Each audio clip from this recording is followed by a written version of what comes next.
In the ancient days of India, one god who once united a bloodline, Ravana,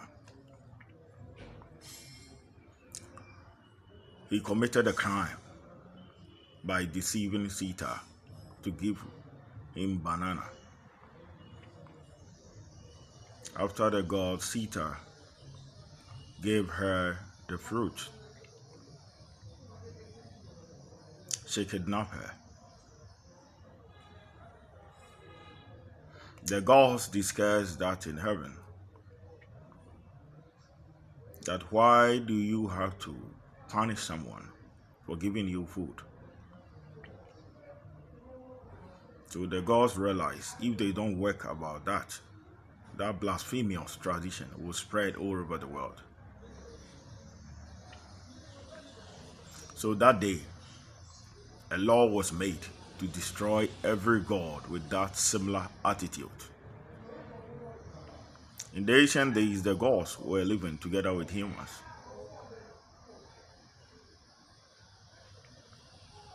So that day, Lord Buddha,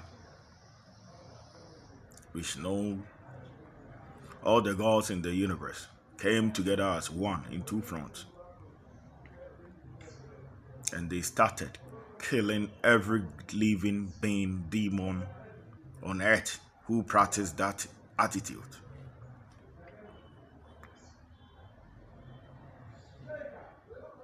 The remains was controlled by Solomon, those who prayed for salvation. A ring was given to King Solomon to enslave them, to rule them, to command them, to make them kneel and tremble on his feet. King Solomon also passed a judgment that what they did at the past is not humanity. So Solomon too chose to kill many of them and use them for serious hard work.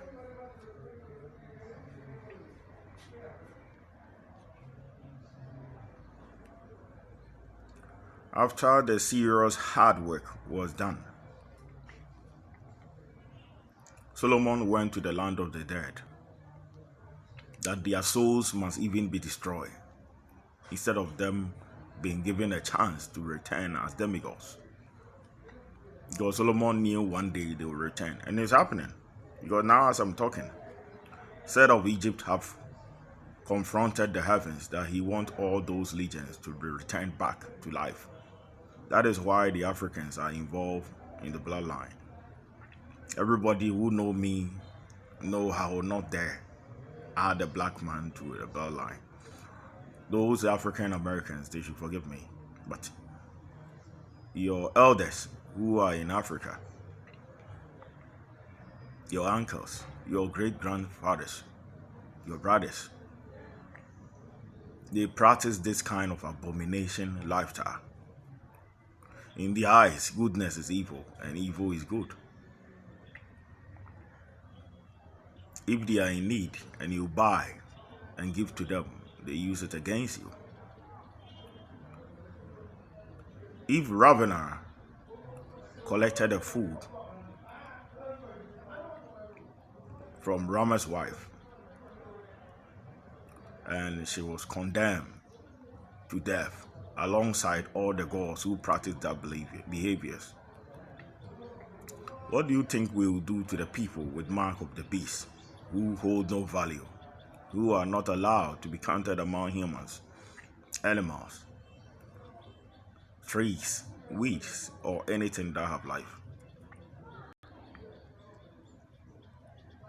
There are Sumerian gods threatening NASA to invade Earth.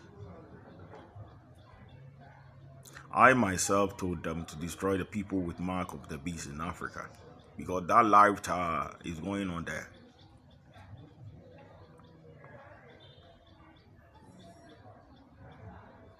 I bought food items and I gave them money. They are saying because I gave that to them, The reunion of the universe I'm doing for the gods. 50% is for them. My eye is for them, my kidney, my leg, and the rest.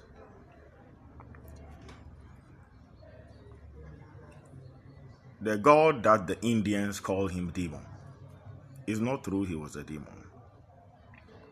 He too was a king who was appointed to unite a bloodline.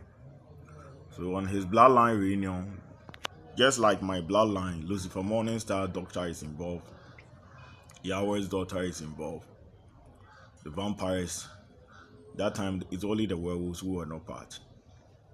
He too united a bloodline, so he was having the power to control different kind of elements. Even those with snake hair are involved, the golems, Medusa's team. And that god, Ravana, committed that serious crime. Do you know that crime? He told Rama's wife to give her food. That time it was banana. The goddess tried to give her the food, and she grabbed the woman's hand and kidnapped her.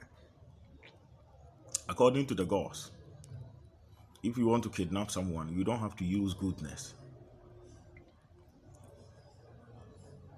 as a line, hook, trap. So he was condemned to death. We didn't care on his position. He was punishable by death. And the rest of his kind who were living in China, that is the reason why we designed the Monkey King, to destroy the remains among them. And Solomon too enslaved them. So those who were not into that behaviors, they prayed to the gods for salvation. After Solomon was trapped between worlds in the land of the dead. And they prayed they don't want any human to see them again. And since then, it has been an abomination for a human being to see a genie, angel, demon, or any kind of that spirit. Those Africans, false prophets who are using my name to deceive genies, summon river spirits and the rest, they don't know it's a crime. That was banned during the time of Lord Ravana's time. That is the time Rama used stones to construct a bridge on the sea to save his wife. The people with mark of the beast in Africa are practicing this similar attitude.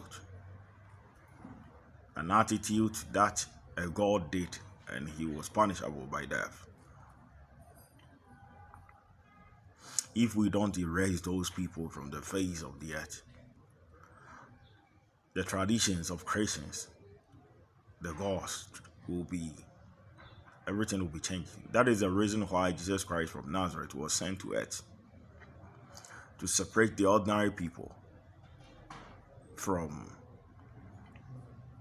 the witches, who are now called people with mark of the beast, who are now called witches, because the ancient witches was killed by King Solomon. And instead of the Nazarene to separate the ordinary people from these people with mark of the beast who practice that attitude, he was speaking in riddles. It's only witches who speak in riddles. If you are a man and the witches want to eat you, they will not say it raw like the way I'm saying it. They will say, oh, when are we going to eat the chicken? So indirectly it's you they are going to eat. They can speak in a way, if you are not one of them, you will not understand.